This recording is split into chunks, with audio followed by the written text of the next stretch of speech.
Welcome back to the Creepy Collective. Today, we're diving deep into the eerie and mysterious tales from the Appalachian Mountains. These stories have been passed down through generations, filled with ghostly encounters, strange creatures, and unexplainable events. Make sure to watch until the end, as we have an exciting opportunity for our subscribers to earn cash prizes. You won't want to miss it. So, settle in, turn off the lights, and let's explore the haunting legends of Appalachia together. And as always, stay creepy.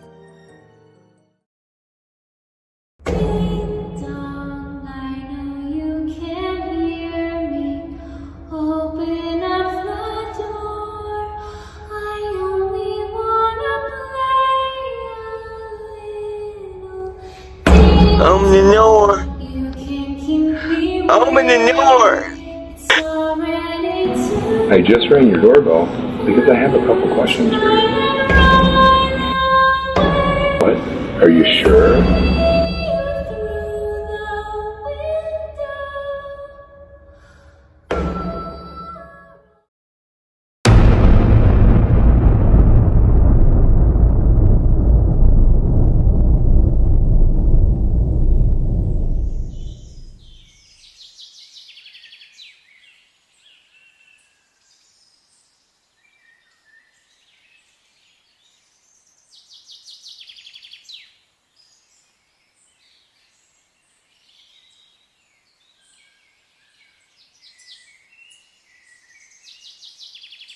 Appalachia was a Native American word meaning endless mountain.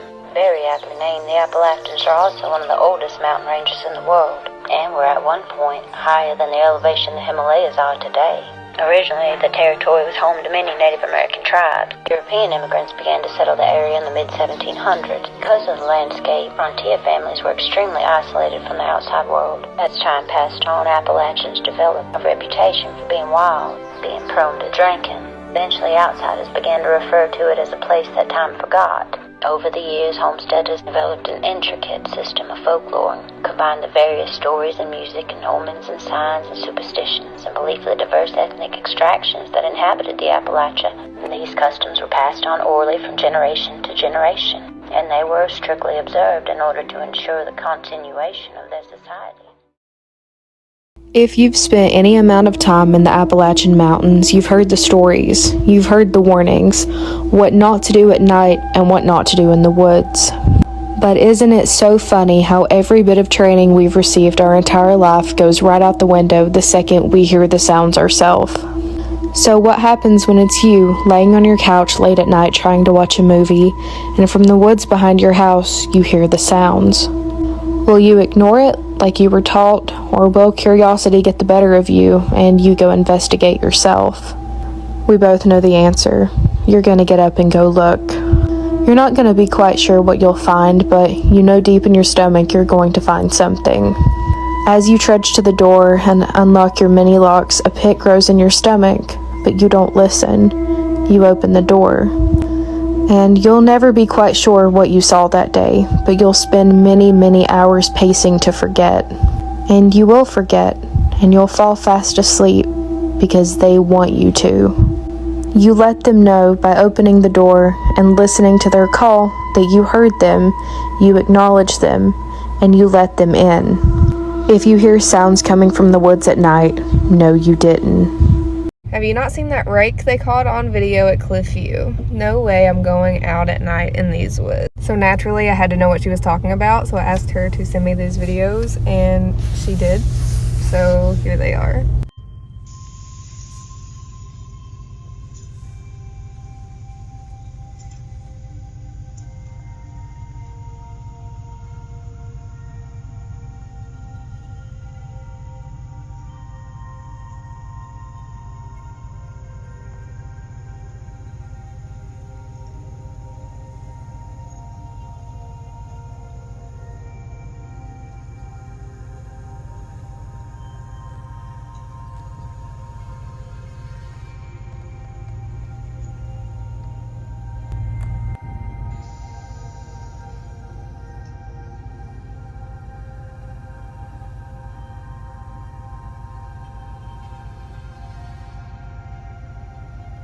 I'm gonna show you this video and you tell me what you think.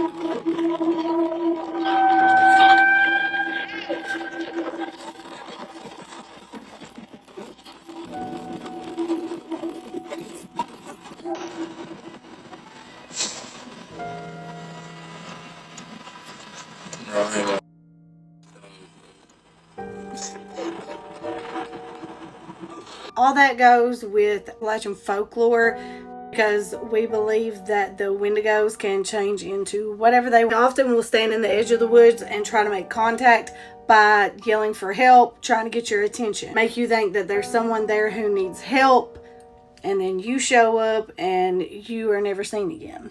According to Appalachian folklore, if a child is born blue, or with a caul covering their eyes, or by C-section, that child is more likely to have extrasensory perception, meaning they are more susceptible to seeing the spirits of the dead. Somebody over there. Over where? Right there. Hey! What are you doing over there?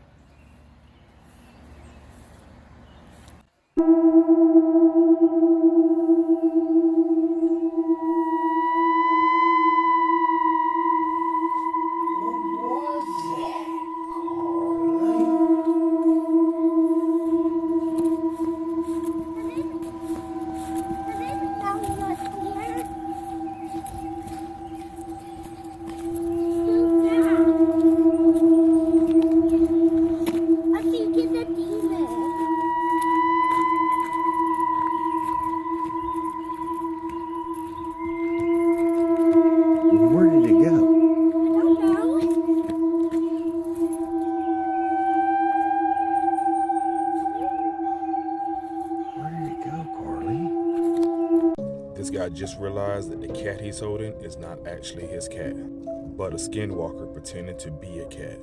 You could tell just by how weird the cat is acting and as it stares off into the cat that is mimicking. After watching this video, I would not be getting any pets anytime soon. Let's get to it.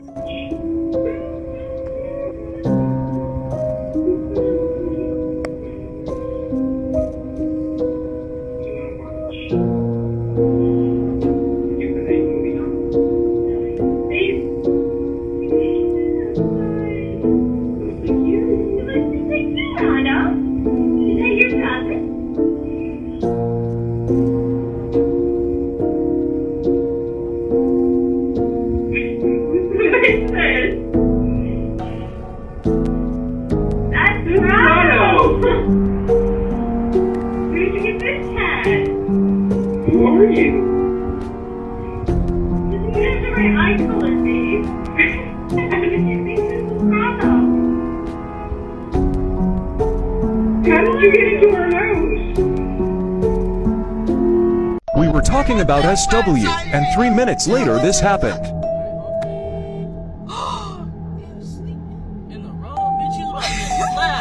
What's wrong with it?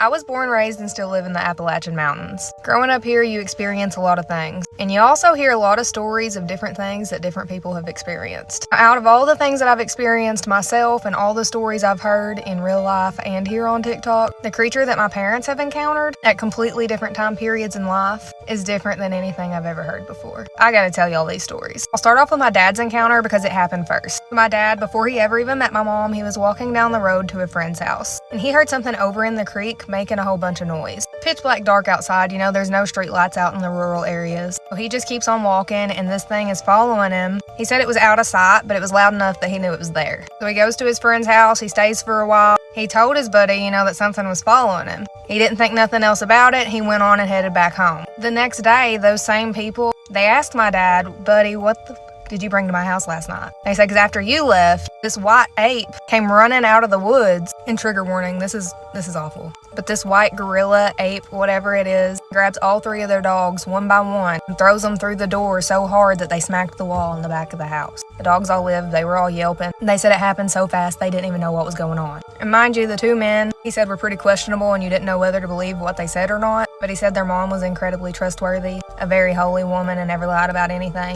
And she said she seen the exact same thing. Fast forward 10 years down the road, my mom meets my dad. I think they're still dating at this time, I'm not really sure. But they're driving down Buck Creek. My mom said she looked over in her mirror and she saw a white creature come out of the woods. She said it was solid white, probably about 7 foot tall. It was taller than my dad. She said it looked like a man, but it stood like a gorilla. She said it was standing in the middle of the road with its arms like this on the ground in front of it, you know, like a gorilla stance. And she said in one swift motion, jumped from the road onto the bank into the woods and it was gone. And my parents didn't tell me this one, but my aunt, who has passed away now, always told me about a huge white monkey looking into her trailer window one day. She said it was so tall that it had to bend over, and she said it had solid blue eyes. I don't know. What do y'all think? If you follow me, you know I was born, raised, and still live in the Appalachian Mountains. Y'all have tagged me in all kinds of creepy videos, and I've been going through and watching them all. I want y'all to let me know what you think about this one, because I swear I have seen something very similar to this in the woods. Oh god, there's even more bones than last time. Looks like we've already passed it a while ago, but that tree is gone. Oh! It's just dark as hell in here. I'm probably gonna turn around soon. Oh, there's 2 ways. Holy crap, dude, this trail goes on forever.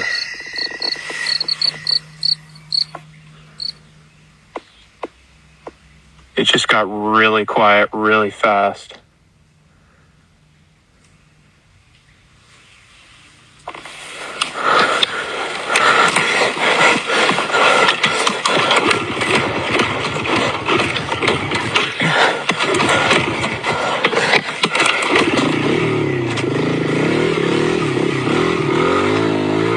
That was my cue to leave. That's a weird looking bobcat.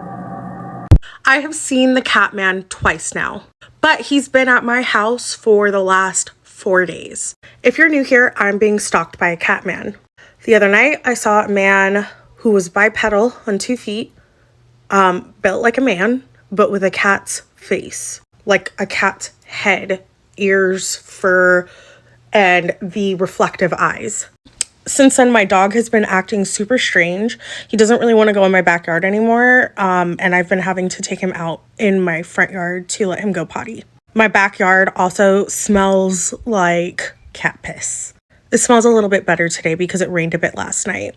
Speaking of which, I saw it last night, but it didn't do a lot of the scratching on my doors and windows that it was doing the nights before, and I think it's because it started raining and storming pretty bad.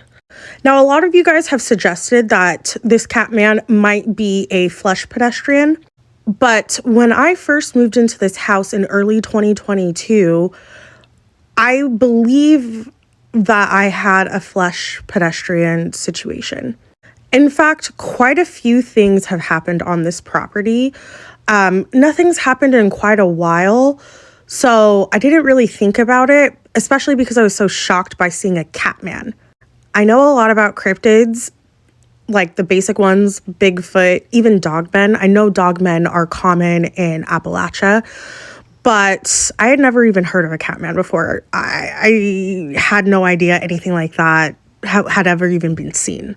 I've had spiritual things happen. I've had not demonic spirits. I don't think that demonic spirits are what you guys think they are, but I have had lots of spirits come through here. But I myself am clairvoyant and I'm a practicing witch, so I mean that's not super odd. I've had that kind of my entire life, but as far as cryptids, all I had experienced before was seeing what I believe was a mimic impersonating a friend of mine.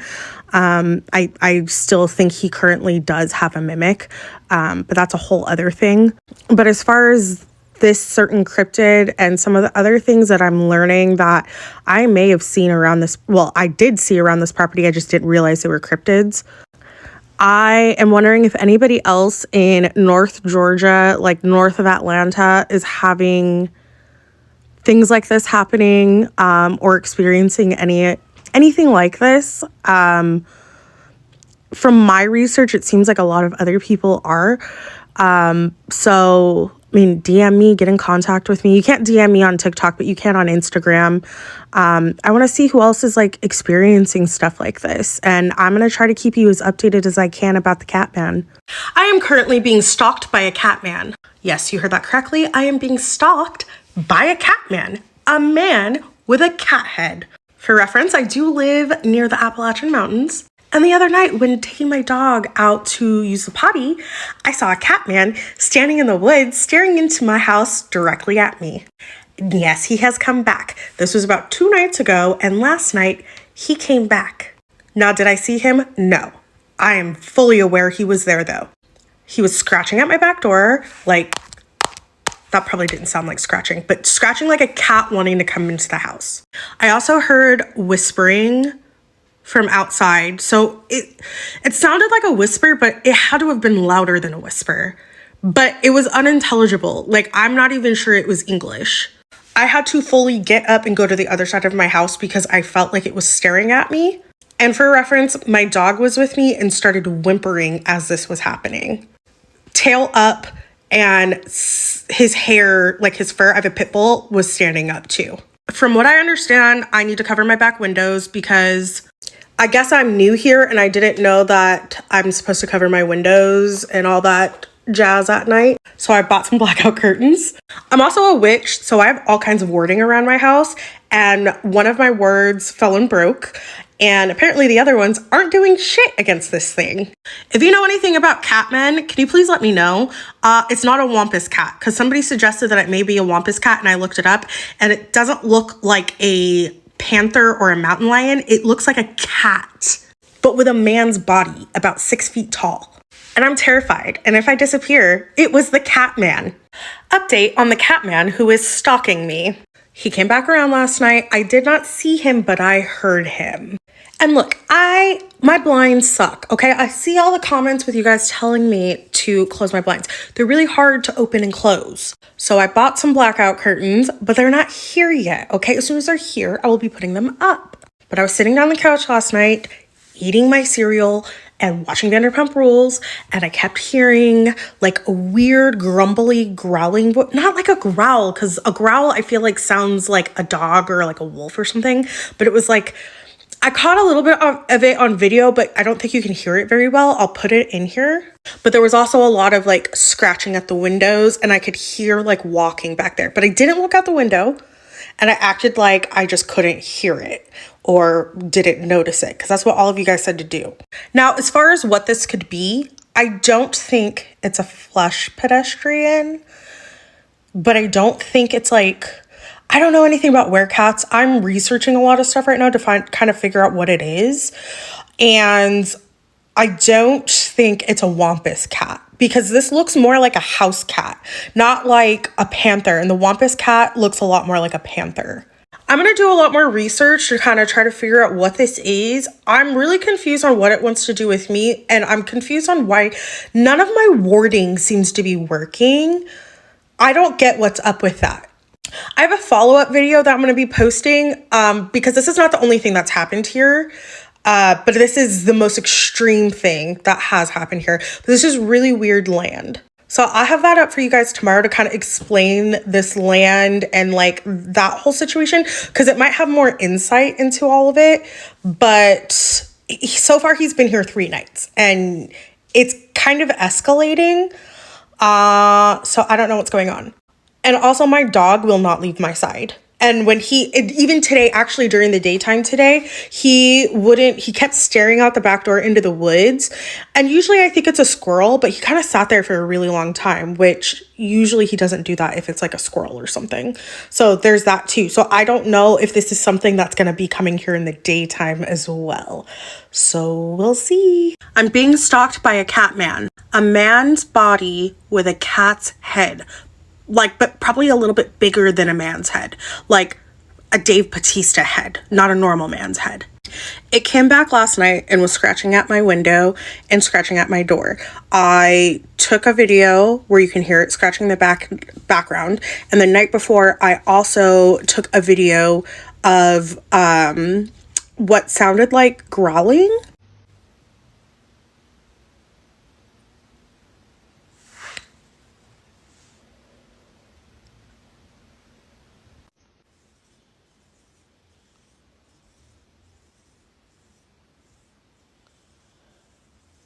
And if anything comes up tonight, I will take another video or I might just go live. But I want to talk about what this could possibly be. A lot of people think that it's a wampus cat, but I don't think it's a wampus cat. See, in everything I read, the wampus cat is more of a long, big cat. But what I saw was a cat man. So it had the body of a human, but like a cat's head like that, like a house cat, not a panther. A lot of people think it's also a flush pedestrian or an SW. I don't think it's that. And I have dealt with one of those before, which is why I kind of know that it's not that. At first I thought it may be, but I don't think that's what this is. Some people are saying that it's a Lyra or a Lyran, but I don't think it's this because one, it looked more like a house cat. And two, this sounds like it's really related to the whole starseed thing. And I think that's a bunch of BS. No offense. If you believe in that, that's fine. I don't believe in starseeds or any of those things. I don't think that there are lion aliens out there coming to visit me in my backyard. Like, it's just not that. I know that the woo-woo gets confused sometimes and everybody thinks we all believe in the same things. We don't. I live in the Appalachians. The Appalachian Mountains are older than fish are, like the first fish. So who knows what's here? Scotland's weird too, and it was the same mountain range at one point. And go look up a bunch of folklore about Scotland. It's crazy there too. I'm still doing a lot of research to figure out what this is. I will be putting cameras up so we can see if we can catch this thing. So follow along with me. Maybe follow me on Instagram and YouTube because sometimes I can't post certain things here, but I can there. So go follow me. Link is in my bio for my Instagram and my YouTube's in my stand store, She the Disco Witch. But yeah, let me know in the comments what you guys think it is. Besides a SW or a Lyran, I don't think it's either of those things, and I don't think it's a wampus cat either. The Catman keeps urinating on my back patio, more and more every night. If you're new here, I am being stalked by something that walks and looks like a man from the neck down, but has a cat's head. This has been going on for about 5 nights now, and last night I thought I was in the clear and it hadn't come around because I didn't hear any scratching or any of the weird growling noises, and I didn't see it. But when I awoke this morning to let my dog out, which my dog has been really weird about going out onto my actual like back patio. I've been having to take him out in the front yard.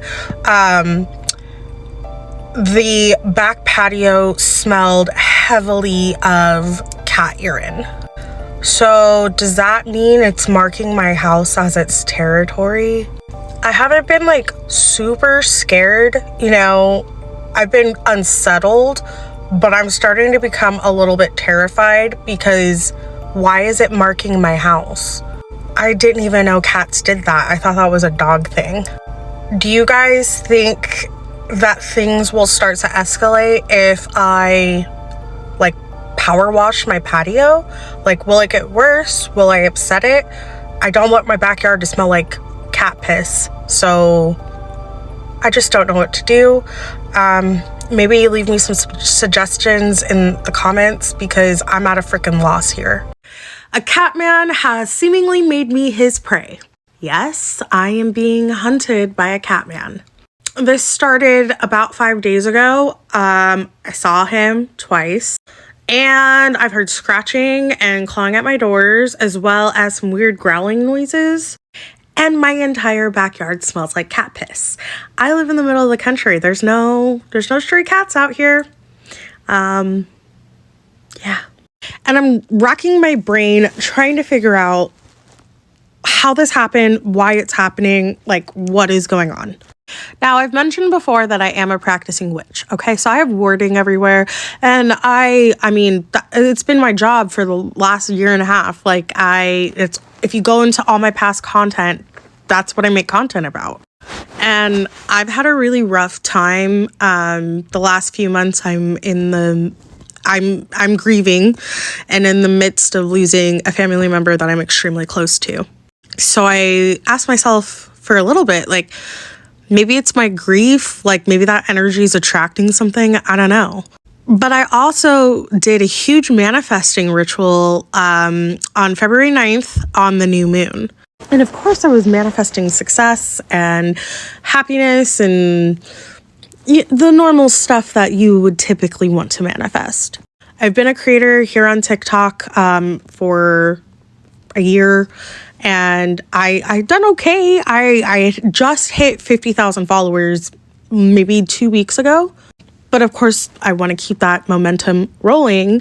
And in the last 5 days, I have more than doubled my followers and my engagement and all of that stuff. So did I manifest the Catman? Like, I don't know. I'm just trying to go through and figure out what the hell happened. And I think it's kind of crazy that I did this huge manifestation ritual after not really doing any kind of witchcraft for a couple of months because I've been in a really bad place. And now I have this whole situation on my hands. I just kind of want to see what other people think. I know some of you don't believe in this shit, and like, I get it. I don't really care for you calling me names or any of that stuff. Like, that's not, I mean, it's going to happen anyway, but it's not productive. I want to hear from people who genuinely have an opinion about this. Like, did I do this to myself? The Catman showed up last night while I was on live stream. There was about 1,000 people in the live, and they all experienced what I experienced. I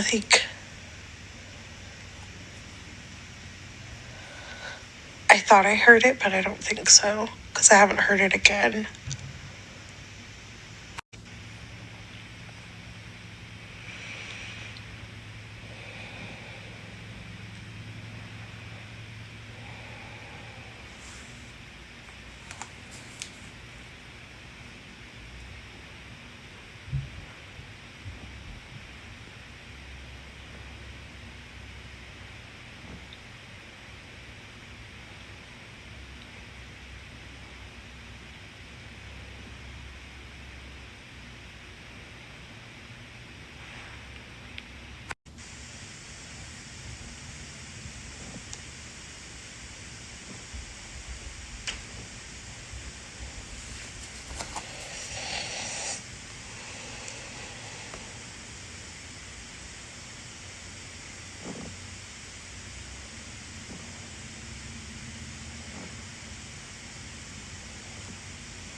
So for those of you who keep asking me why I didn't go out and take a picture of it, would you go out and take a picture of it or put yourself in danger for social media? I'm not doing that. In fact, I ended up ending the live and running up into my bedroom because I was so scared. I have ordered cameras. They're just not here yet. I had cameras and I thought that they would be sufficient, and they're not. So I'm figuring the camera situation out right now. And then I think I'm going to have them on a 24-hour loop on my YouTube. And then if I get anything, I'll post it on social media. But that way, y'all will be able to see it. But yeah, this is a really terrifying and messed up situation, and it's not a good time. So yeah. I'm being stalked by some kind of cryptid that looks like a Catman. This is all the proof that I've put together in the last few days of when it's come around. I would just recommend you turning your volume all the way up because this stuff was happening in real time and is unedited, so you have to really turn it up to be able to hear it.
I'll have cameras up by next week. The cameras I had aren't working right. I had to order new cameras. Blech, I said that weird. I have to order new cameras, but I'll be in California for the weekend, so I won't be here to put them up. So stay tuned. Do you think that the mysterious Catman that is stalking me is a flesh pedestrian? I've been getting a lot of questions on what a flesh pedestrian is. I am not going to say the regular name for it because that is said to bring more attention to yourself from that kind of entity, and I definitely don't want that.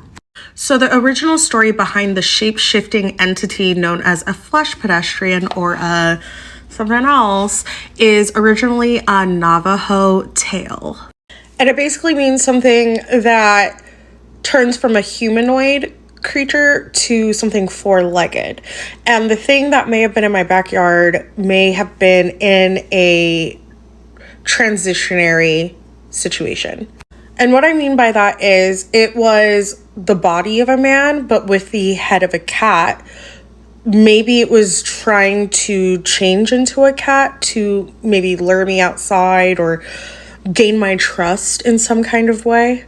But possibly it hadn't done that because it was, I mean, obviously it was really weird seeing a Catman, but it could be very uncanny valley. Like it just didn't seem right. The feeling was just unsettling. I am not the only person to see those in this area. In fact, there's a lot of Catman stories starting to come up from people who also live in this area. And when I first moved into this house, I thought there was potentially a flesh pedestrian around the premises. And I did a ritual that involved eagle feathers and some other things, and it seemingly went away. So is what is stalking me now the same thing that was coming around before? I also want to know, what does it want from me? So if you know anything about flesh pedestrians, can you tell me like what they do to people? Like what is, I don't understand what the point is. Like, is it trying to devour me or is it trying to do what? I'm not super well versed in flesh pedestrians. I had to seek help to get rid of the original one. But yeah, as far as I know, it didn't come around last night. So that's good. Maybe it is tired of me and it won't come back. You bucktooth pancake-ass lip sniffers are on my last goddamn nerve. I am not a schizophrenic. No offense to schizophrenics. My carbon monoxide thing is working just fine. And I'm so sorry you live in your Mima's basement and you don't have any other social interaction than to say crazy things to people on the internet. Me seeing a Catman on my Appalachian property is probably one of the least crazy things that's happened in the Appalachians. The Appalachian Mountains are 500 million years old. Just some of the things that have been spotted here are Wendigos, Wampus cats, the Mothman, the Wolfman, Smoke Wolf, Bigfoot, the Grafton Monster, the Raven Mocker, the Cherokee Death Cat, the Silver Giant, and Grimm's. This isn't even touching the tip of it. All kinds of weird shit is out here that we don't know about. And I have a theory on why we're seeing more and more sightings. I think it's climate change. We're disrupting all kinds of animals' habitats on the planet through humanity being destructive to the earth. Why would we think that that wouldn't affect cryptids as well? So yeah, the fact that I've seen a Catman and other people are saying that they've also seen a Catman, yeah, that's not exactly that crazy in the grand scheme of things that have been cited here. So put your keyboards away and use critical thinking skills. Okay, thank you. Bye. I'm being stalked by some kind of cryptid that looks like a Catman. This is all the proof that I've put together in the last few days of when it's come around. I would just recommend you turning your volume all the way up because this stuff was happening in real time and is unedited, so you have to really turn it up to be able to hear it.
I'll have cameras up by next week. The cameras I had aren't working right. I had to order new cameras. Blech, I said that weird. I have to order new cameras, but I'll be in California for the weekend, so I won't be here to put them up. So stay tuned. This lady was on TikTok saying that she lives in the Appalachian mountain range, that she saw this creature. In the back, it's like this man with a cat head. A feline cat head. Now, my mind instantly, for all the Tekken players out there, know King, the character. That's my favorite. I love King. So shout outs if you know, you know. You know. I know. You know. But no, it's more like a gross what?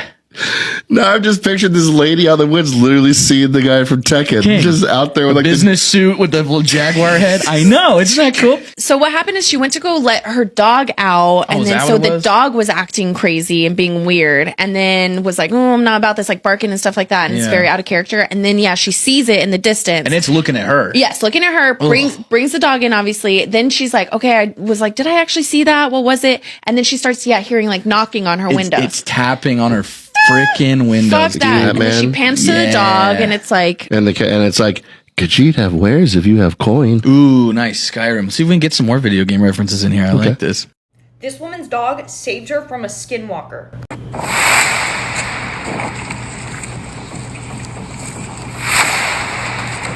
Why are you running?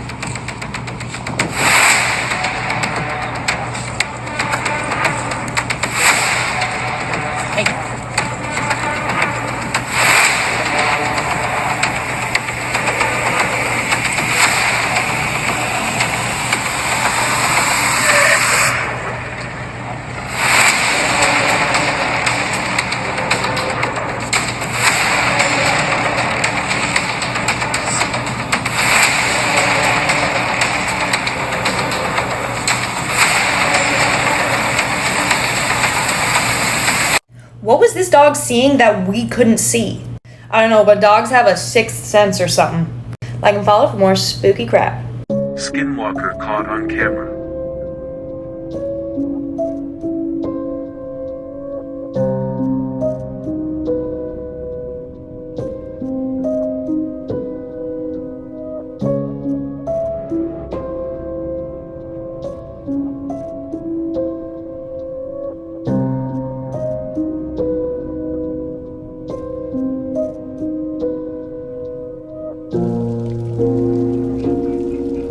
Where I live in the Appalachian Mountains, we have the no you don't rules, and last night those rules saved my life. The rules are: if you hear something, no you don't. If you see something, no you don't. And if something calls your name, no it didn't, and leave quickly without running. Last night something was on my porch walking with soft but thudding footsteps. I closed my curtains as tight as I could and locked my bedroom door. The footsteps never went away. I was awake until almost 3 a.m. and I could still hear them. But never once did I look out my window or leave my room. I could tell the longer it went on, the angrier it got. It would move faster and more frequently, and I heard a distorted growl that sounded like a drill stripping a screw. I could have shrugged it off as a wild animal, but I knew better. And what happens next told me it was not just some animal. I was on a phone call with my friend to make it think I wasn't alone. But then the call kept dropping, and my friend told me that he kept hearing static through the phone. I then tried to call my next-door neighbor, who I am also friends with. She never picked up, but every time the phone rang I could hear the static my friend was talking about. I ended up falling asleep sometime around 3 a.m. When I woke up it was broad daylight, and the footsteps were gone. When talking to my neighbor on Discord, she told me she was outside around the same time and told me she saw something that looked like a weird wolf. So I know I wasn't imagining things last night.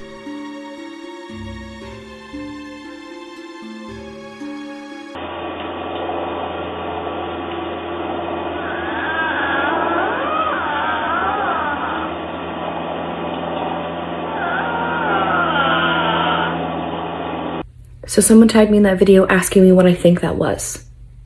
And here you can hear the mechanical tonality that I've talked about hearing from things speaking to me in the past.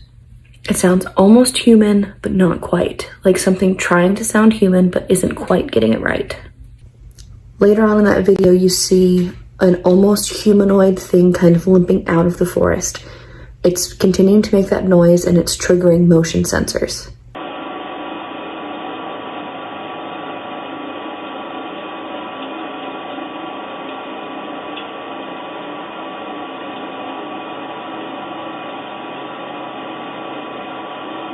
Now, I don't know where this video was filmed and where it took place, and there are a couple of almost humanoid things that it could be. From looking at the build of it, though, it almost kind of seems like a rake to me. And rakes are known to have a cry, kind of be white, creamy presenting, humanoid-ish, but not human. What do you think it is? Made it to the Appalachian Mountains. So far, no skin.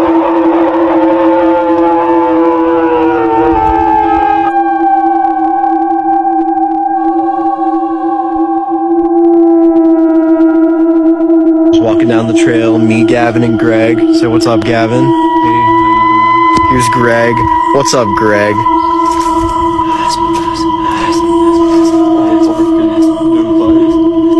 He's the quiet type. We can't get him to talk. Ah, we know you, Greg. We know you. We know you.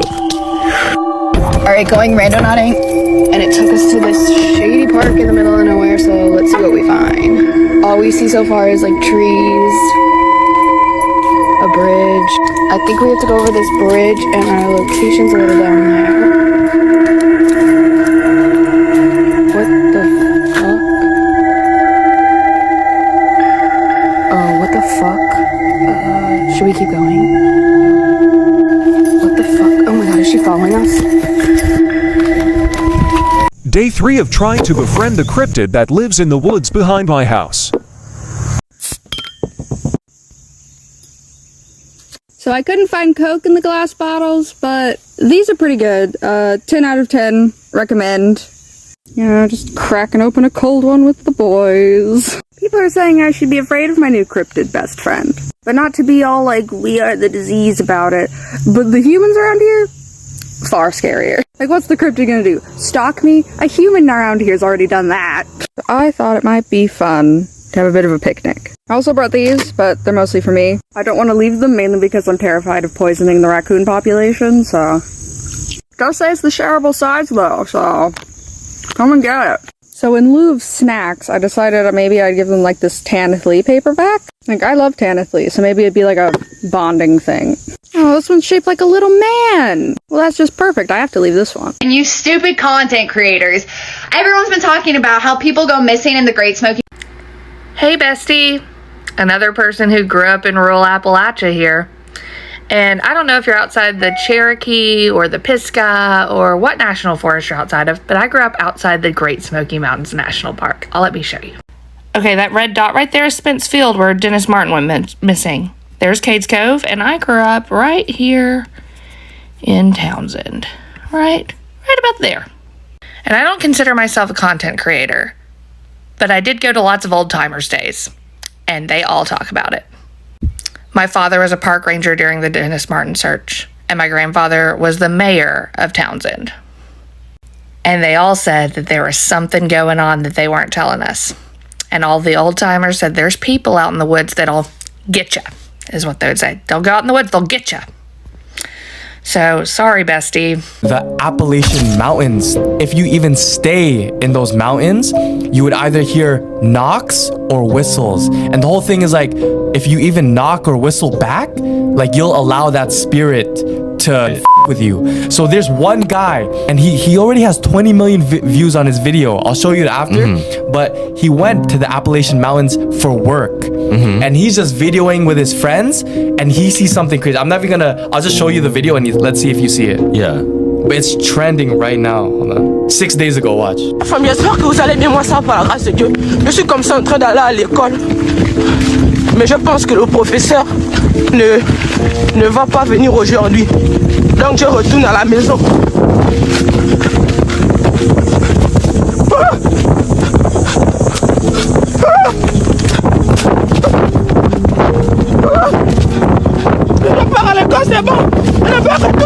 You saw that face? Yeah.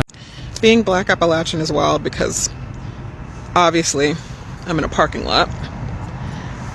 Bright ass lights and shit, right? Directly behind me, you see those big ass deer? There's a whole family of deer.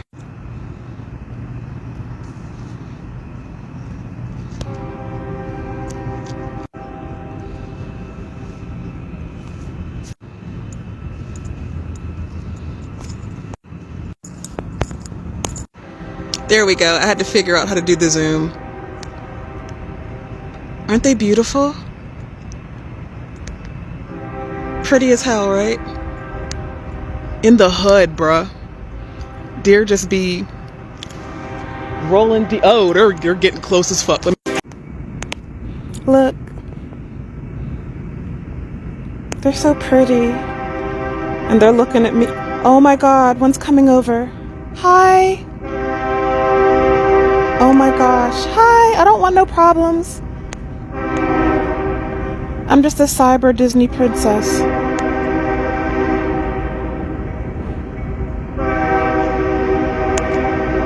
Yeah, so Bambi's still looking at me. So I'm going to take my black ass in the house. Are they waiting on me to go in the house? My friend is still there. None of them have antlers though, so I don't know if this is like the kids, because there was a real big one, but he ain't had no antlers. Bye, y'all. Oh, they're all by my car. Please don't do anything weird to my car. Promise I'll come in peace. All right, I'm in my building, so you don't have to worry about me doing anything weird with wild animals. I'm not a weird with wild animals person, though I get the allure. It'll never be me petting wild animals. Maybe a cat, but like an actual cat, not a trash cat. Any version of a trash cat. Apprenticing today was cool. I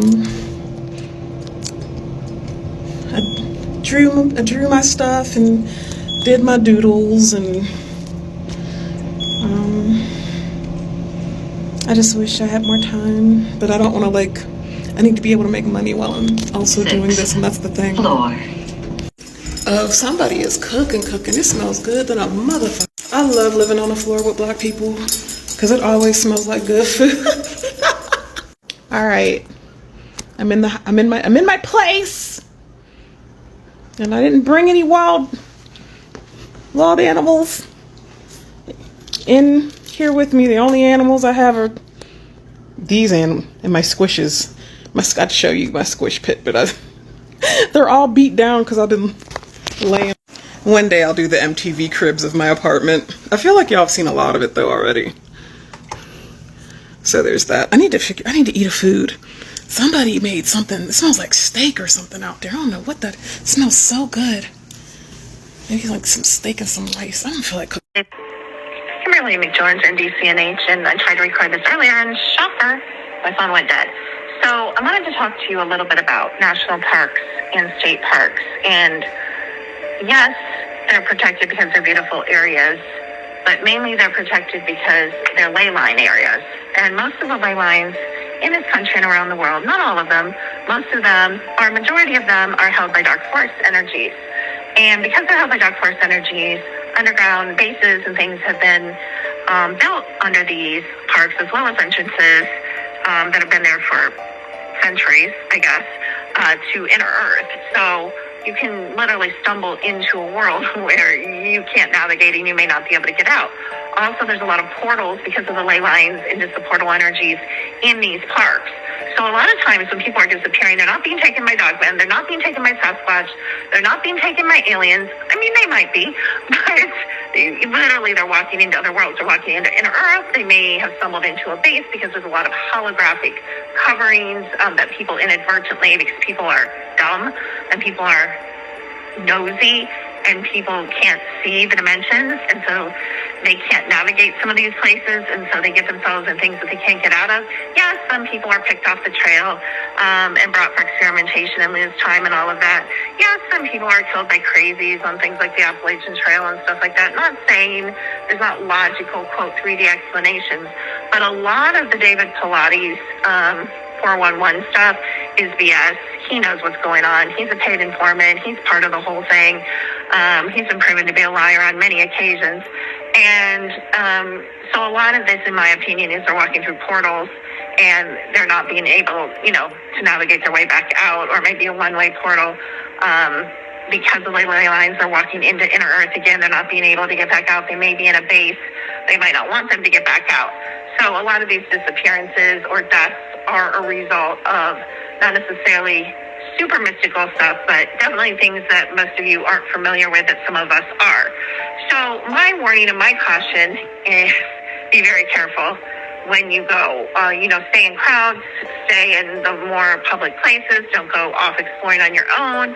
If you get like a spidey sense of something wrong, pay attention to that. I don't recommend camping in state parks or national parks, which is funny because I basically live practically in a state park, but my property also is a portal property on 4 acres of quartz.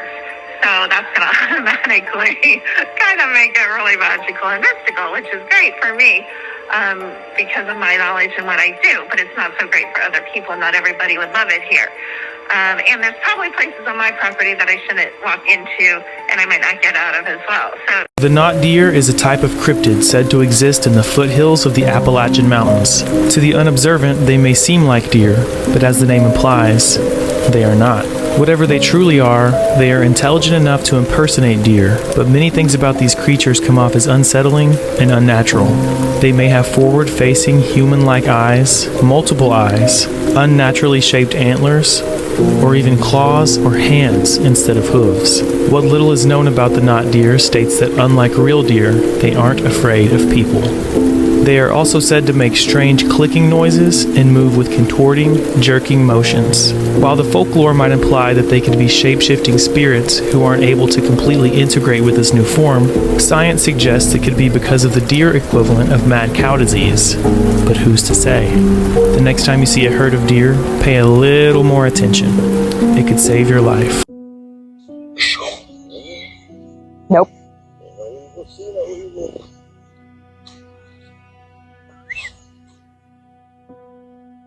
Hell no.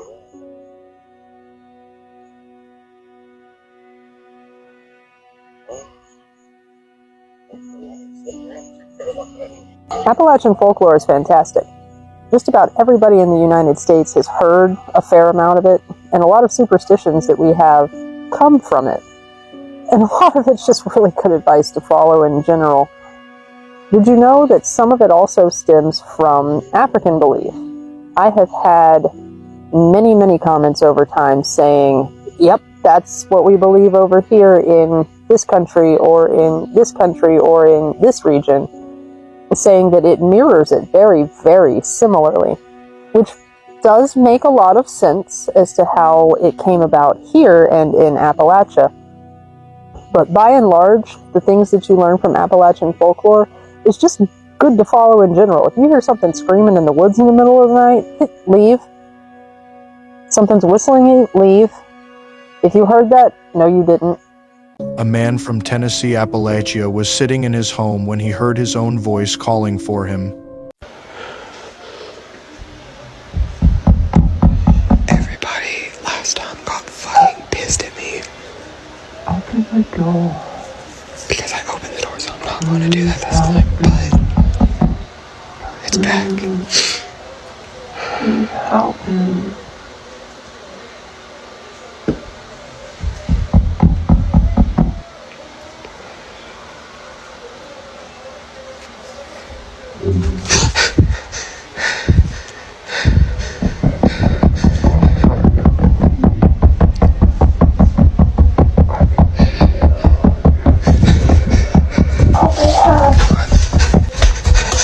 Fine, I'll talk about what's in the trees. So here's a crash course of the three main things. Budded ground, and they can kind of spread like a virus, spreading from one person in a group to another person. Least amount of energy for the most amount of impact. It seems like they don't want to cause a lot of physical damage, but they want mental damage. And from what I have seen, there's not a whole lot you can do to protect yourself. Some people theorize that this is just a supercharged ghost, a beefed up shadow man, so to speak. Others, demonic entity. We're not entirely sure. A hide behind that no longer hides behind. We don't know its story. We don't know why, we don't know how. But there's consistent enough stories about this that it's concerned to me. They're not interchangeable. They're not the same thing. And there's only so much you can do about them. But I think they're all pretty solid reasons to not look in the trees. To not investigate where it's not needed. To not be alone. To not go out at night. If you hear it, no you don't. If you see it, no you don't. Turn away and walk away. Compilation of dogs or skinwalkers. The last one is the most terrifying. Oh my god! Oh my god! Oh my god! Oh my god!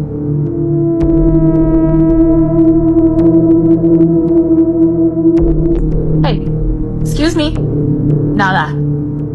Are you doing dishes? I hope so.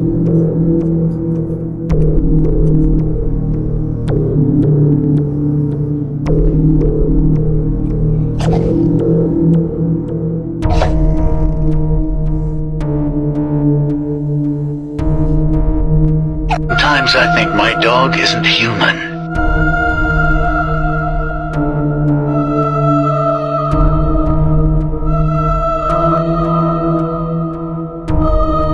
First of all, it's midnight, you look scary, it's completely blackout. Can we please go inside and just go to bed? I'm terrified.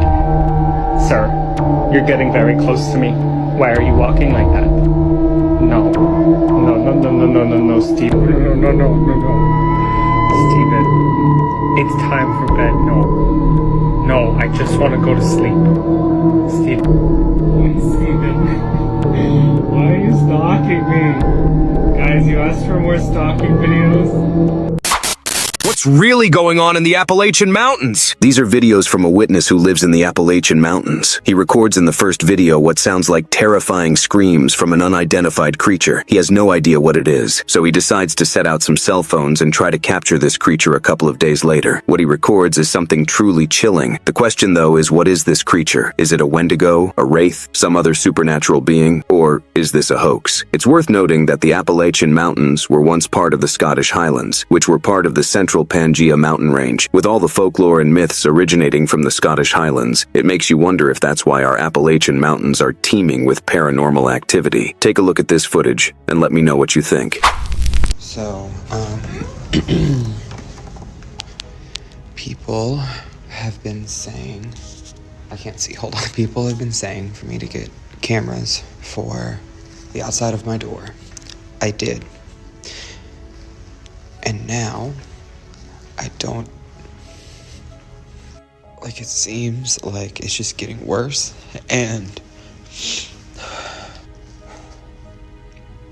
I don't even want to, like, go home.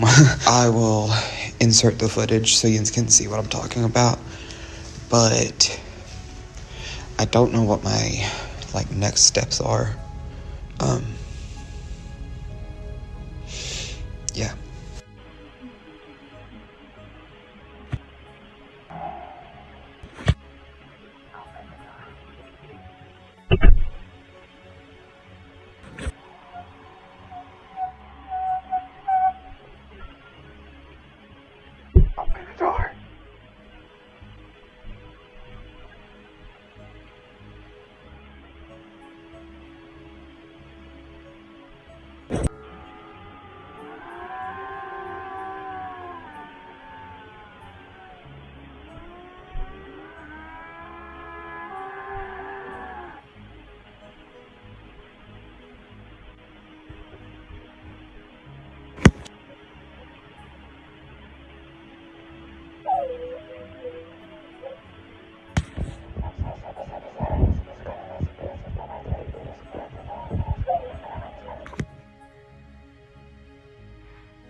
So I just got home from work, and I found this on the ground.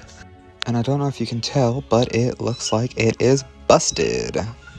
Motherfuckers. Okay, so people have been saying for me to stick a camera on the inside of the window and on the door. The camera that I put above the door, last time, it got fucked up, basically. So, I had an idea. I have these old phones, okay, from, like, they were, like, back whenever I first got, like, phones, you know, like, they're a few years old and stuff. So I thought, you know, let me charge them up, clear off the memory, and I will put one, like, here at the window, and then the other one I'm going to hide it outside, pointed to the door. And I wiped it completely, like, both of them's wiped clean, and it's not going to record all night, I know that, but hopefully, fingers crossed, if I just start recording, I'm about to, like, lay down and go to sleep. If I start recording, it'll at least record until the memory is full, and then I can just, like, you know, scrub through the footage later and just see what happens, right? So let's set up these cameras. Okay, here's one,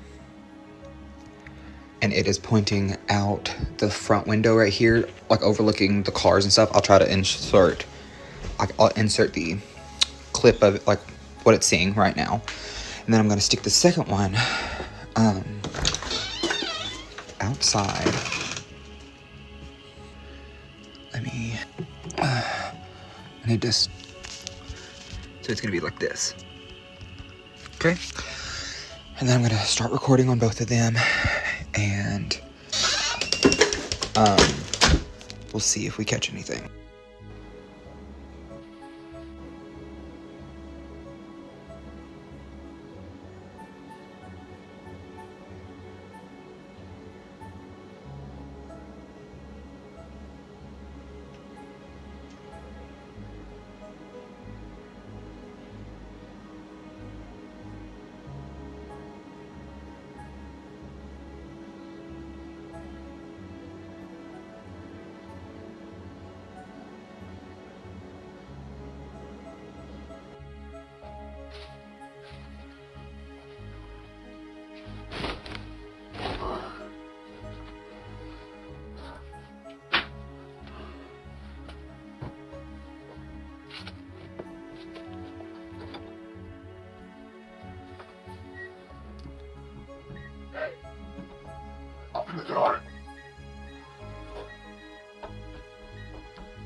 Open the door.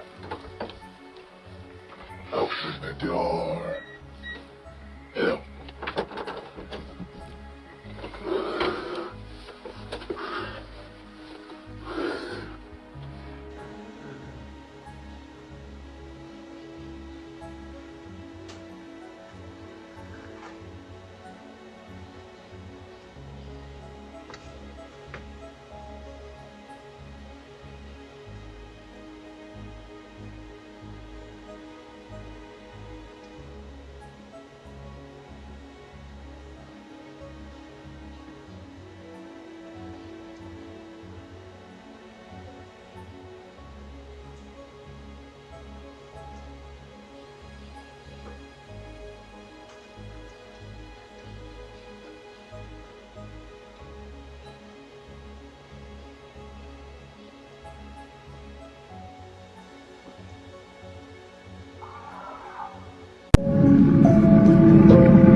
If you have any FM radio or AM radio or any kind of walkie-talkie, we urge you that if you hear static late at night, please respond with the words, Ranger, Ranger.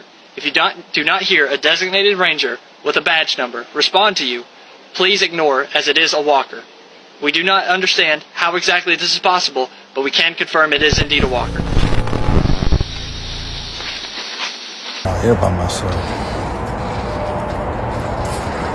Weird stuff out here. I've been hearing weird stuff out here, so. Yep. Yep, there it is. Time to go. If you have any FM radio or AM radio or any kind of walkie-talkie, we urge you that if you hear static late at night,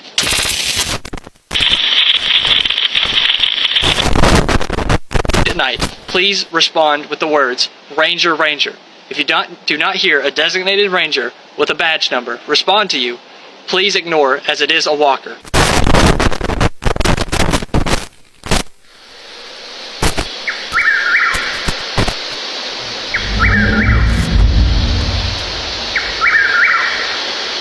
The fuck is that? The fuck is that in the woods? Hello? Hello? Warning, if you're walking alone on one of our trails and you feel like you're being watched, or you even hear sounds of trees moving or walking, please get out of the area immediately and contact one of our local park rangers. There are creatures that seem to look like trees and appear to look like trees, but are actually not. We are currently investigating the situation.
Looks like a coyote. You can see it in the back.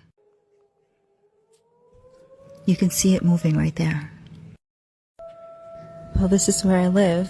It's spooky, yet still so fascinating to me. Alright, God bless.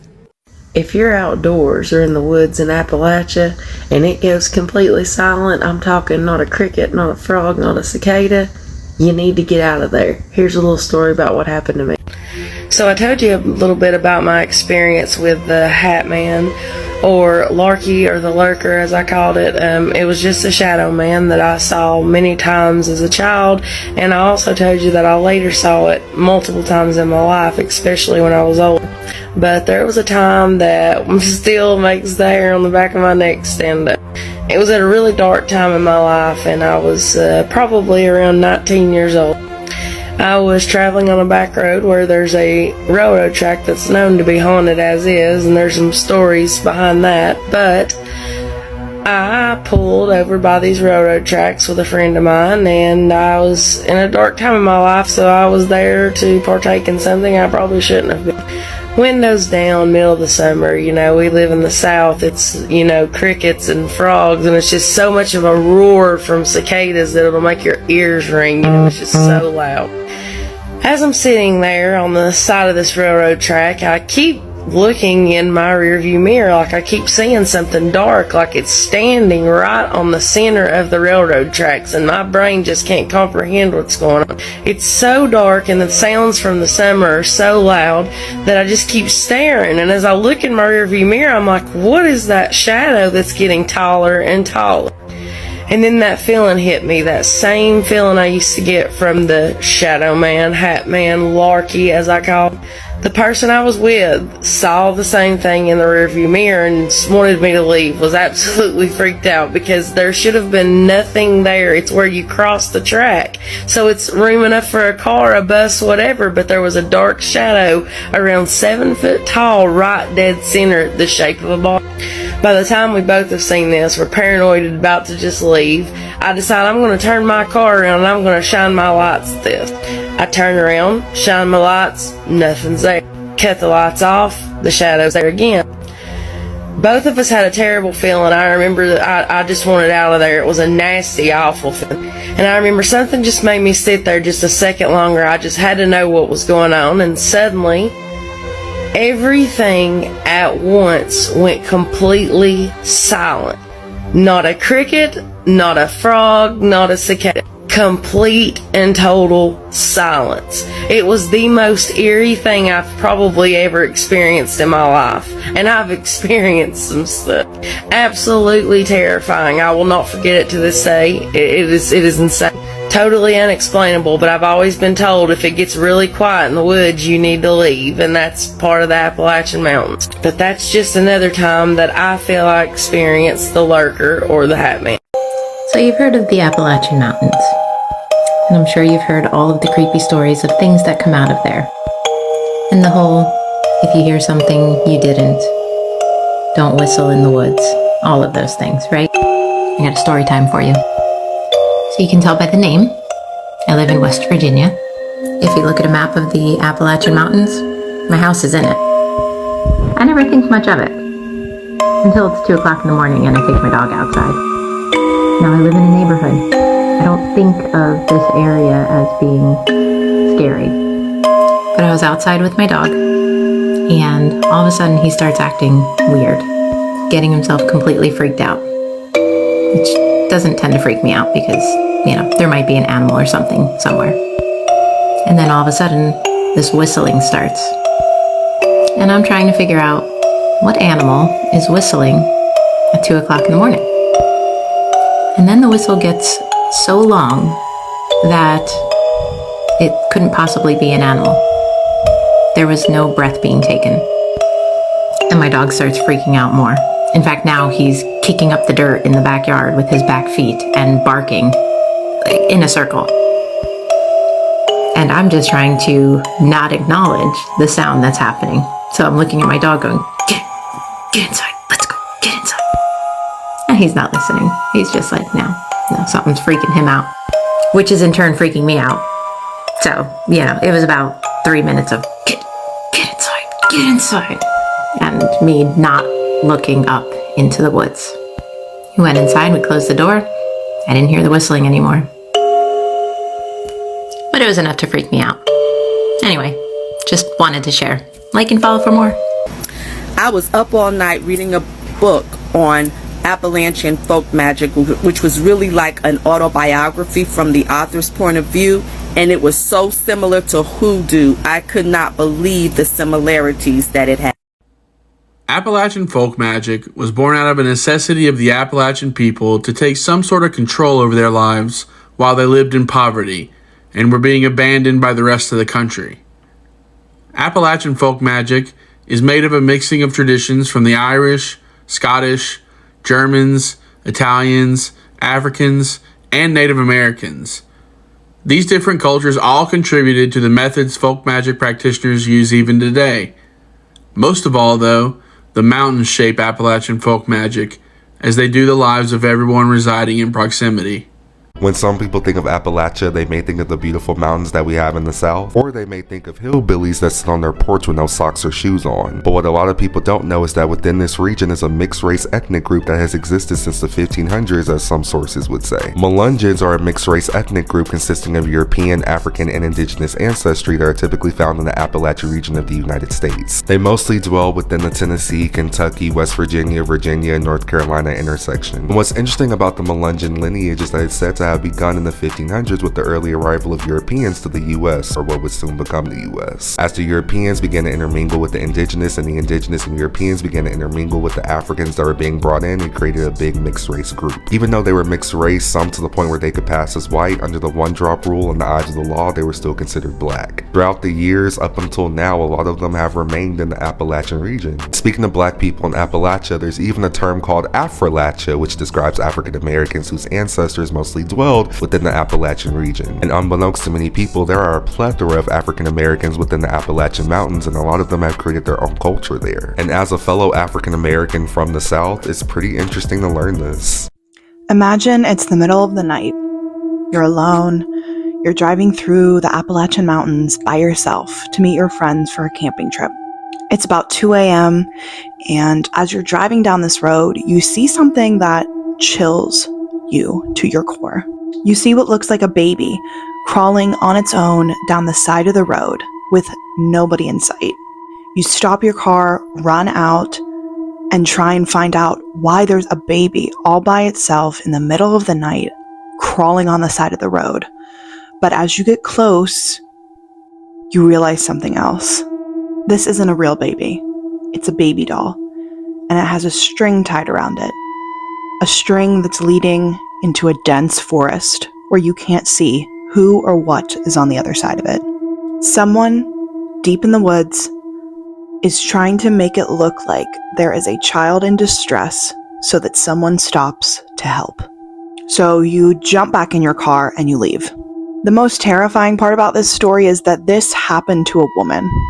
On the newest episode of Radio Rental, which is a podcast that's on Spotify or Apple Music, a woman talks about her experience that she had. Everything I just said really happened to someone. There's no real closure because she got in her car and she left, and I think any of us would do the same. But it's terrifying to think who or what was in the woods with a string tied to a baby doll trying to lure someone in. Sightings of the Mothman have also happened at the Chicago's O'Hare International Airport near Lake Michigan. On September 24th, 2020, Manuel Navarrete of UFO Clearinghouse received the following report from a woman who said she's seen a 7-foot-tall red-eyed creature after leaving work at the United States Postal Service. The woman left her job at about 11 p.m. As she started walking to her car, she saw something standing at the far end of the parking lot, which was where her car was parked. At first, she assumed that it was a very tall person with a long coat, so she just kept walking to her car. As she unlocked the car, it caused the headlights to come on, and the headlights hit what she had assumed was a person that was standing about 20 feet away from her. It caused for it to turn and look right at her. Today I'm going to tell you another Appalachian story, but this one isn't mine. It was one I got sent to my email. Growing up, we had a family cabin nestled in the Appalachian Mountains, and our grandparents taught us things like, don't look in the trees, or if you hear your name, no you didn't. When I was about 12 years old, my brother, my cousin, and I would all go playing in the woods. Near our cabin were some rock formations with a natural spring that ran through it. Our grandparents would give us a walkie-talkie so we could stay in touch while out playing. And the walkie-talkie thing, that's something my parents did too. But anyway, one of the rock formations kind of looked like Pride Rock from The Lion King. We often played on top of it in an attempt to recreate scenes from the movie. I remember all three of us sitting on top of the rock, and my brother saying he thought he saw something. He was a big prankster, so my cousin and I kind of just blew it off. Underneath of the rock was the natural spring. My cousin and I went to go see if we could find any fish, while my brother stayed on top of the rock. While we were down there searching, he had yelled that there was something coming towards us. I tried to just ignore him, but out of my peripherals I saw a figure. I still can't really explain what it looked like, but it was dark and it appeared to be wearing a cloak.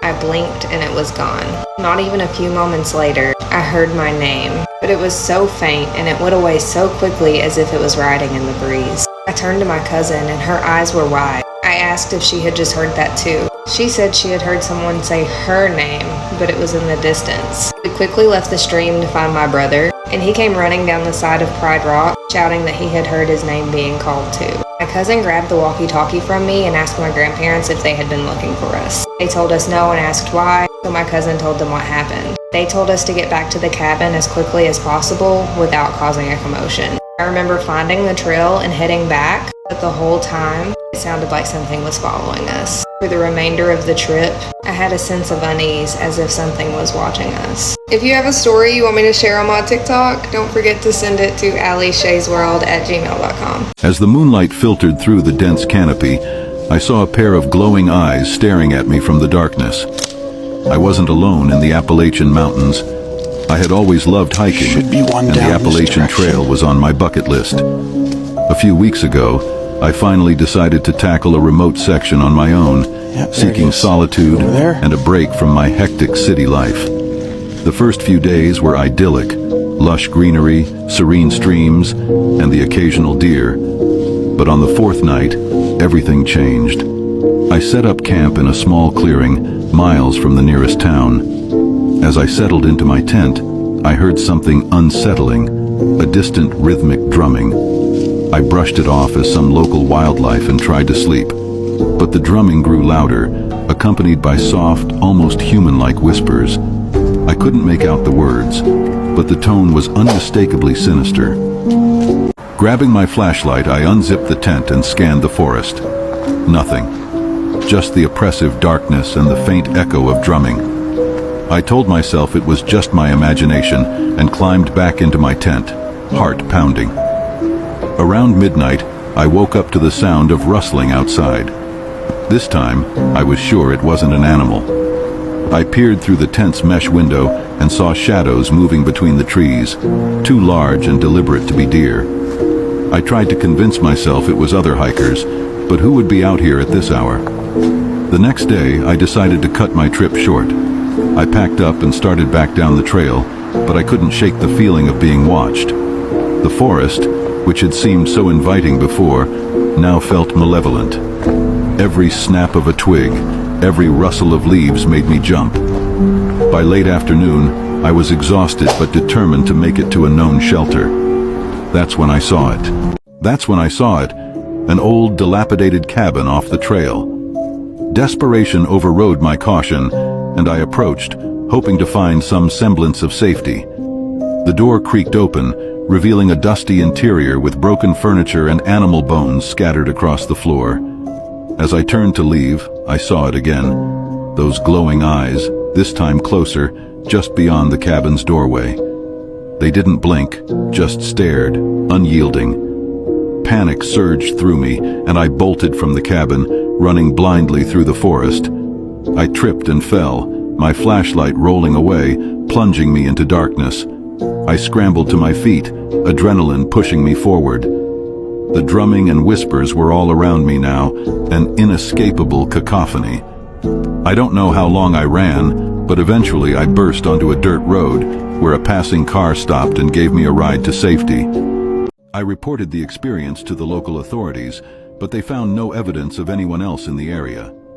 Locals later told me stories of old, forgotten rituals and the spirits that haunt those woods, warning me never to return.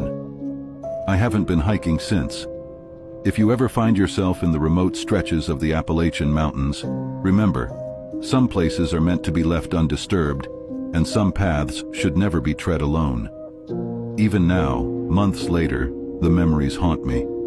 I can't sleep without hearing the drumming, the whispers creeping into my dreams. Every time I close my eyes, those glowing eyes stare back at me from the darkness, unblinking, unrelenting. I've moved far from the Appalachians, But no distance seems enough. The forest's malevolence has followed me, and I fear it always will.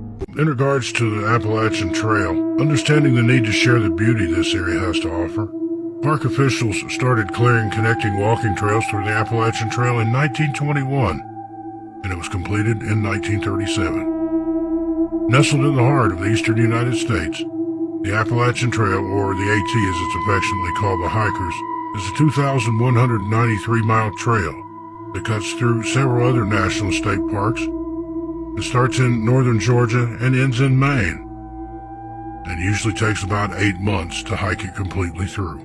And yes, there are through hikers that do the entire thing. According to records, more than 3 million people hike a portion of the trail each year, with an estimated 800 to 900 through hikers completing the world's longest hiking trail. I grew up in southern Appalachia. I have hiked on the AT. I've hiked on it in just about every state that it goes through, except I think for Maine. The longest single stretch I've ever done was from the terminus in Georgia back up through the Smokies into Damascus, Virginia.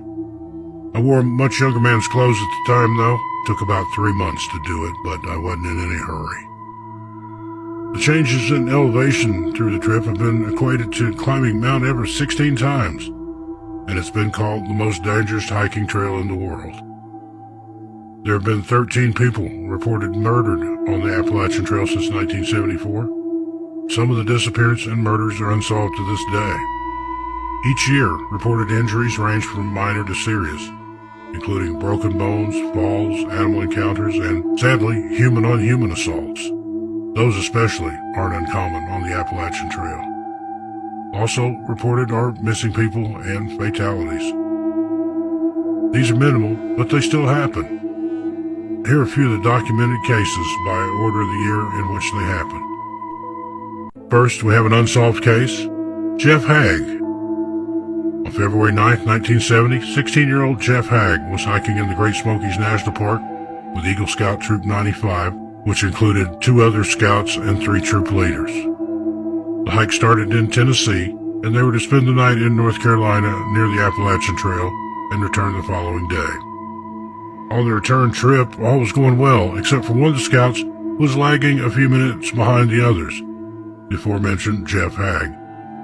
Jeff sat down at the trail fork for a break and some water. When the group started on the trail again, Jeff asked if he could stay behind and wait for the other scouts.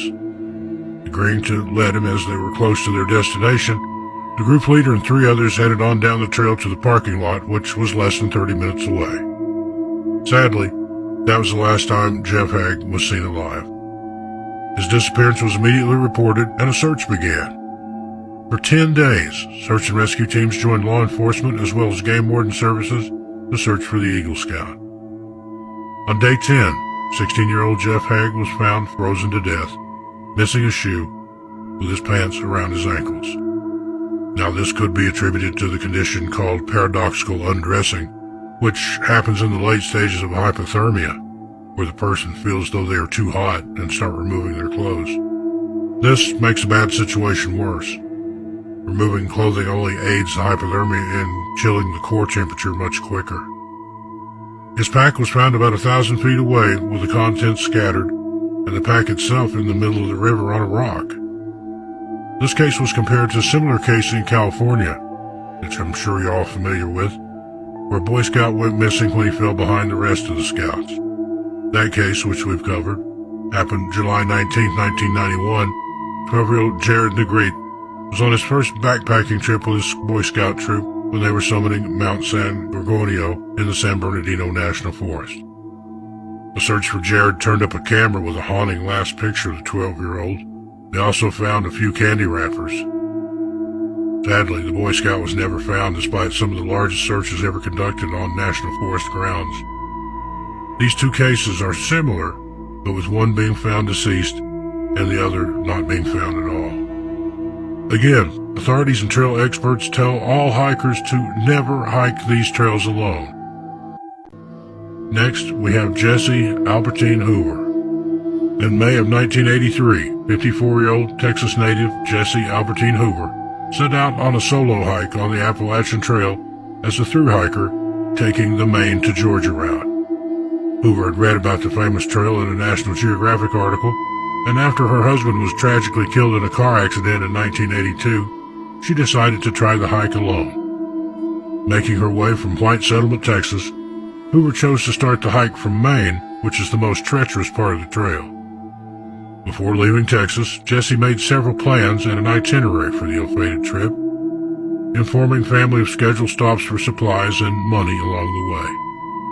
She also contacted her physician, made plans for the epilepsy medicine she would need refilled while she was gone. Against her family's wishes that she not go, Hoover assured them that she would be fine and the trail was perfectly safe for a woman of her age.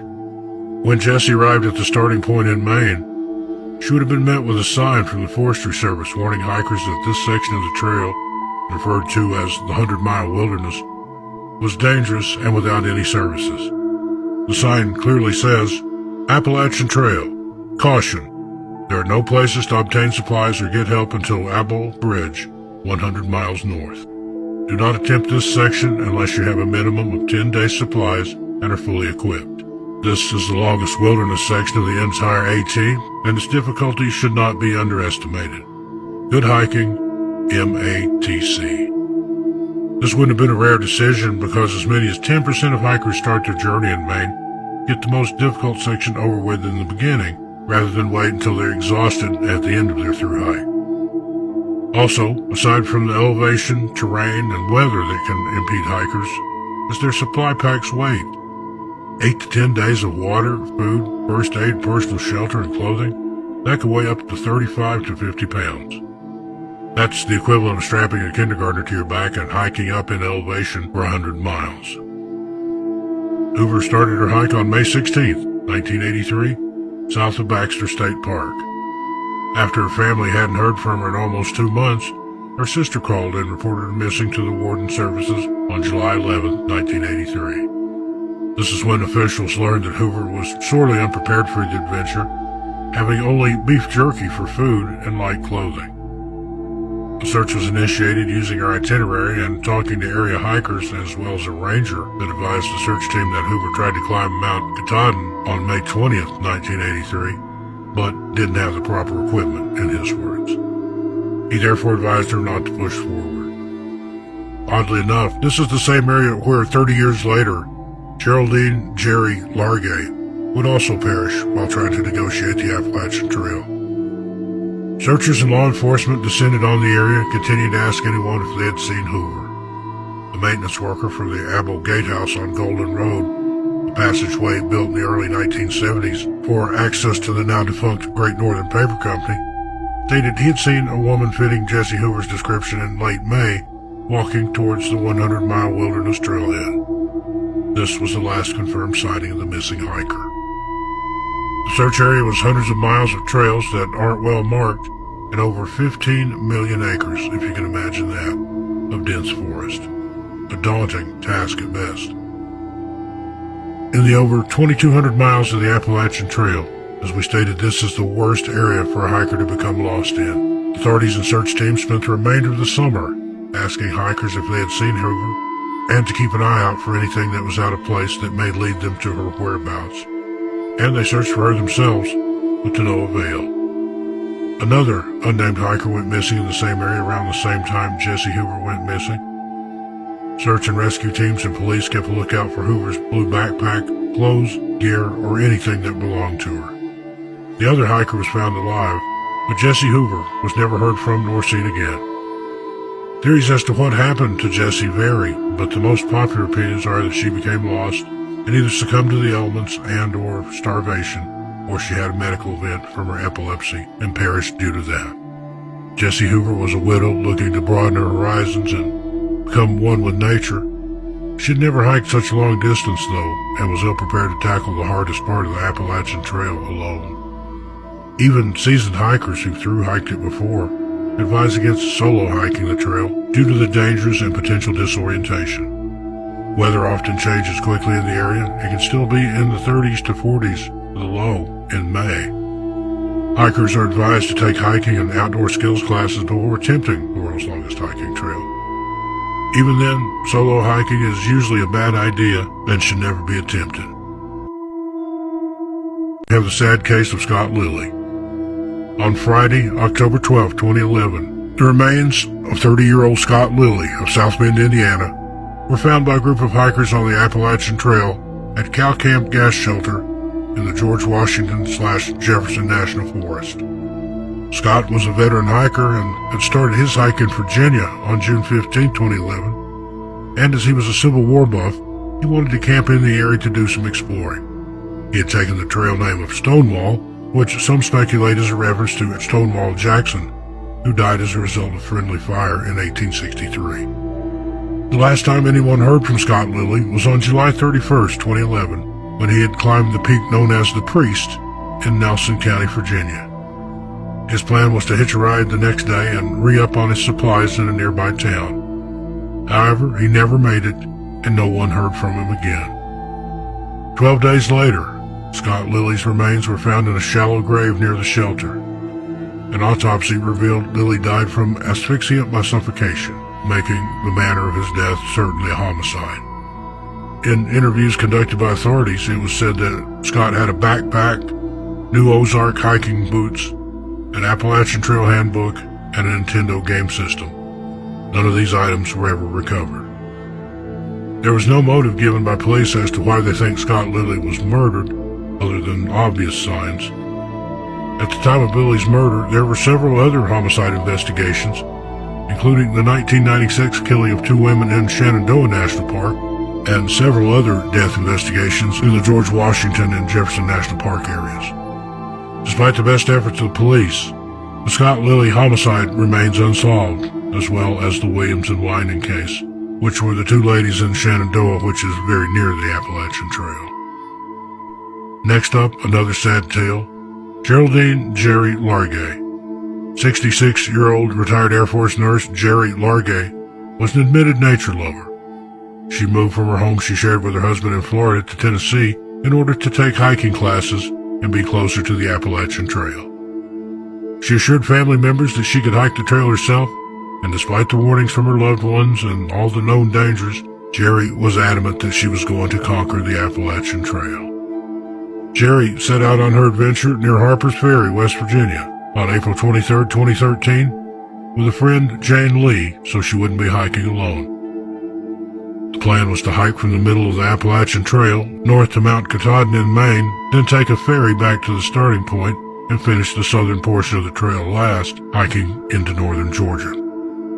Largay's husband would periodically meet the women to restock supplies as she wasn't able to carry a heavy backpack due to an old back injury. June would be the beginning of the first problems with the hike when Jane had to leave due to a family emergency. Lee would later reveal that Jerry had problems keeping pace with her and couldn't properly use the compass. By July, though, Largay had hiked over 900 miles, leaving only 200 miles left to reach the terminus in Maine. This portion of the trail, though, is notoriously strenuous, treacherous, and the vegetation is unforgivingly thick. Jerry stepped off the main path but for a moment for a bathroom break, but by the time she'd finished, she found herself lost. At this point, she tried messaging her husband asking for help, but she had no cell signal. The many texts never went through, unbeknownst to her.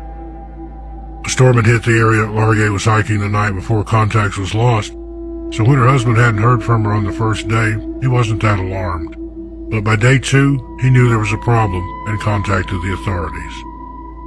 Aerial and canine searches were conducted along with interviews with other area hikers for tips they may have had, but nothing was found. Jerry Largay spent 26 days trying to find a way out and documenting her plight in a journal. On the 26th day, 66-year-old Jerry Largay passed away from what the coroner would eventually determine was exposure. 2 full years after she went missing, a hiker contacted authorities and reported having found a dilapidated tent with human remains inside. Police Lieutenant Kevin Adam received word about this discovery and knew there were a few possibilities of what this hiker had found, one of those possibilities being Jerry Largay. After having been missing for 2 years, Largay was found in an large tent with a few personal effects, including her journal, of which was updated to the day she presumably passed away. Her last written wish was for her husband and daughter to be able to read her final words. When authorities reached the area, There was evidence that Largay had tried to draw attention to her plight by starting a fire. There were charred trees where she had presumably tried to set them on fire, but because of the damp atmosphere, it would have been almost impossible to get a green tree going. There was also a clearing near where she was found that if she had known about it, aerial searches conducted in the area would have possibly been successful. Jerry Largay's body was just 2 miles off the Appalachian Trail when her remains were found. The family thanked authorities for their continued hard work and dedication in the case, and asked the public for privacy as they grieve their loss. Next, we have Chad Austin. On May 27, 2019, 30-year-old Chad Austin went missing while out for a hike near the Appalachian Trail on the Blue Ridge Parkway, east of Panther Falls. His vehicle and dog were found abandoned at the parking area. Dog was alive and well. Austin was reported missing, and a search began but turned up nothing. A few months later, on December 22, 2019, his wallet was found by a hiker, but there was still no sign of the missing man. The wallet wasn't weathered, which led the authorities to believe that it had been placed there recently. It contained his driver's license and other personal effects. Eerily, this is the same area where the previously mentioned Scott Lilly's remains were found. Then, in March of 2020, the skeletal remains of Chad Austin were located, and authorities stated they started an investigation into the death as a homicide, but didn't release any other details. They did say that they, quote, are confident someone in the surrounding community has critical information that could lead to the arrest of those responsible, end quote. Police are asking for the assistance of the public in this case. If you have any information or saw Chad Austin the day he went missing, please contact the Virginia State Police Bureau of Criminal Investigations at 800-542-5959 or 540-375-9589. Anonymous tips can also be placed or emails sent to questions@vsp.virginia.gov. Next, we have the case of Michael Kaiser. On Saturday, October 12, 2019, 56-year-old expert adventure hiker Michael William Kaiser made his last known phone call to his brother before he went missing in the Bear Rocks area of Lehigh County, Pennsylvania. Kaiser entered the Appalachian Trail on October 11, 2019, near an area known as Bake Oven Knob in Lee County Township to do some hiking. Considered an expert hiker, he was very familiar with the area and had told family members where he would be, even stopping to send his brother a picture of the area where he was that day. Well, the next day, though, no one had heard any more from Kaiser, prompting his brother to contact authorities to report Kaiser missing. A search party assembled in hopes they would be able to locate the missing man, but initially found nothing. On October 16, 2019, police found a Ford F-150 in the parking lot of the area where family members told them that their relative had started his hike from. The truck was determined to be that of Michael Kaiser, but he was nowhere to be found. Family members joined the search teams in the last known area where Kaiser said he was, where teams searched for days. Then on Thursday, October 17th, an unnamed family member saw what looked to be a body at the bottom of a rocky embankment. Police later identified these remains as those of missing hiker Michael Kaiser. It is unknown if he slipped and fell, if there was a rock slide, or if he had a medical event. The family thanked the police, the search and rescue teams, and the community for their support and help in searching for their loved one. There was no plans to close the trail, and there was a no threat to the public comment released by the police. I have another case where the person was found. Brittany Pulley. On December 4th, 2021, 32-year-old Brittany Pulley started a hike north on the Appalachian Trail alone when she went missing in the state of Virginia. She had started her hike from the McCormick Gap area in southern Shenandoah Valley and was wearing proper attire for the time of year and climate. Pulley wore a black jacket, gloves, a wool hat, and was equipped with survival gear that included a hydration pack, backpack, and a one-person tent, all of which helped aid in her survival. It is unknown who reported Miss Pulley missing or what prompted the search. However, she was reported missing on Christmas Eve. Authorities found her car at the Appalachian Trailhead at McCormick Gap. Pulley was missing for 12 to 13 days before a park ranger in the area found and made contact with Brittany on January 5, 2022. No other details were available other than that she was found safe. And then, on January 2nd, 2014, Sean Hood, Stephen White, Jonathan Dobbins, all of Gaffney, South Carolina, had planned a winter hike on the Appalachian Trail starting on January 2nd. The trio started the ill-fated trip from the Fontana Dam area in North Carolina, which I will say is one of my favorite areas in the Smokies. The men were in clothing that was less favorable for the climate, though, and winter temperatures as daytime highs reached around 45 degrees and can drop down into the 20s, with the low being minus 6 degrees Fahrenheit. They took a propane torch, of which they used to burn some of their gear to stay warm, and later claimed that they had watched weather reports to plan for the trip. However, they had taken cotton clothing and no tent. Rain had been forecasted for the area, and without proper shelter, aided in causing hypothermia in the three men. Having been defeated by the weather and suffering from moderate hypothermia, one of the men summoned help via cell phone. By the time help arrived, the men were so cold they couldn't walk on their own. Authorities, along with search and rescue, reached the men, and they were airlifted to Asheville Memorial Hospital in North Carolina, where they were treated for frostbite, mild, moderate hypothermia, and then released. Authorities commented how lucky Hood, White, and Dobbins were, given where they were and the lack of essential equipment for what they were attempting to do. The Appalachian Trail can be treacherous in the summer when weather is more favorable for hiking. The men did make a full recovery, though, thanks to area search and rescue, Buncombe County Sheriff's Office, and the Lifelight crew. Kenneth Knight.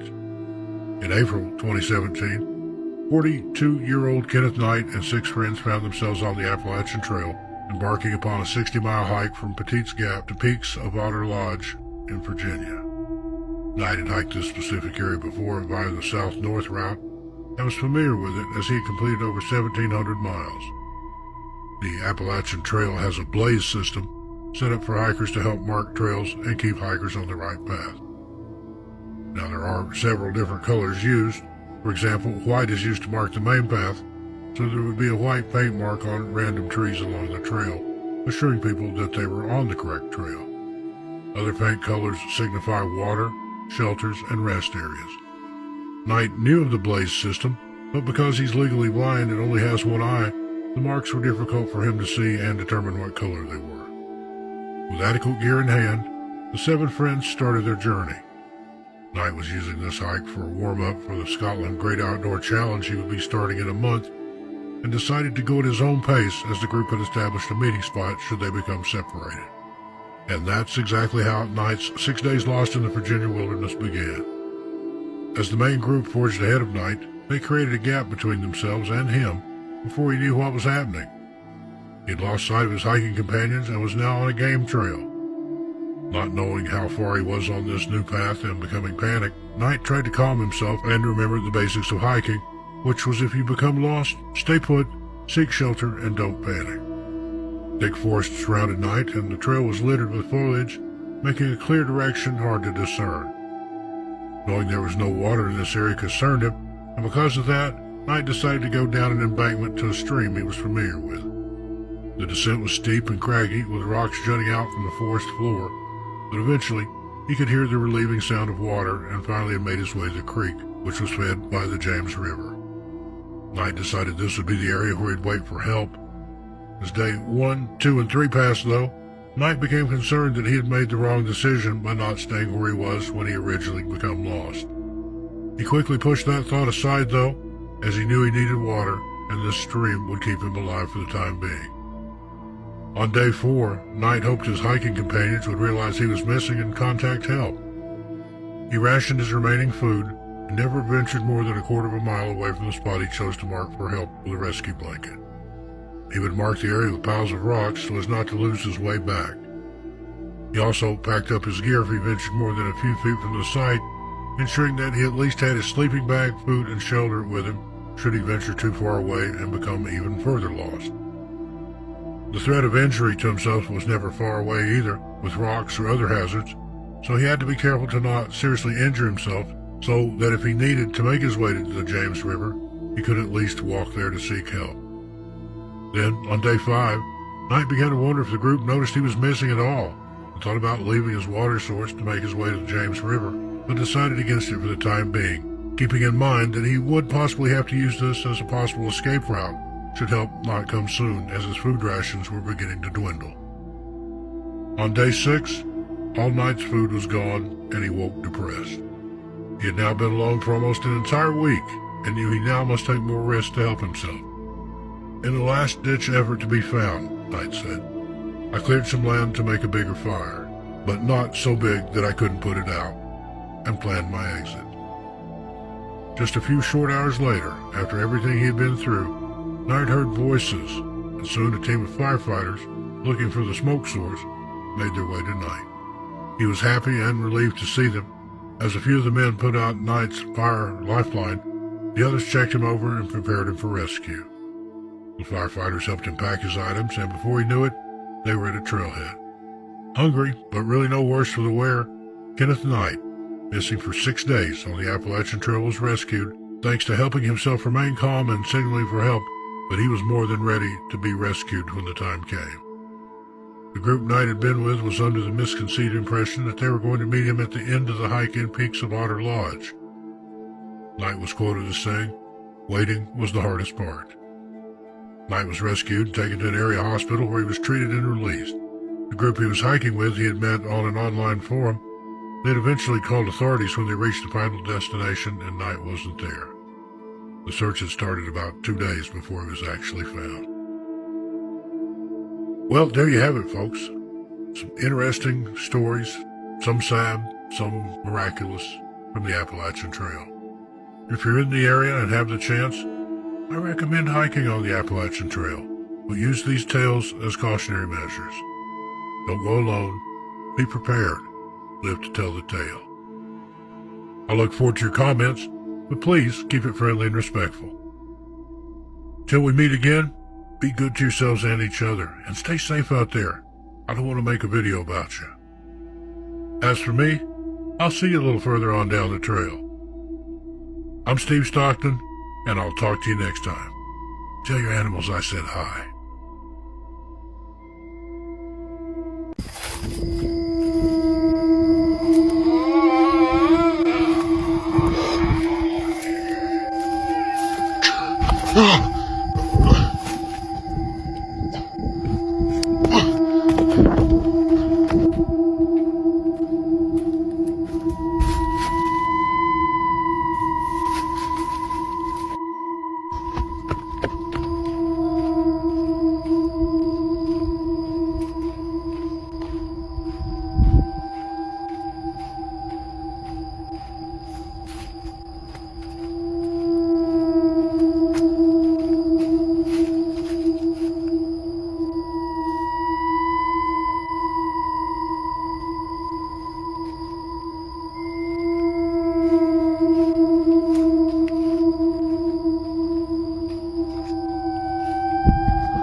Hey Creepy Crew, we have an exciting announcement for our subscribers only.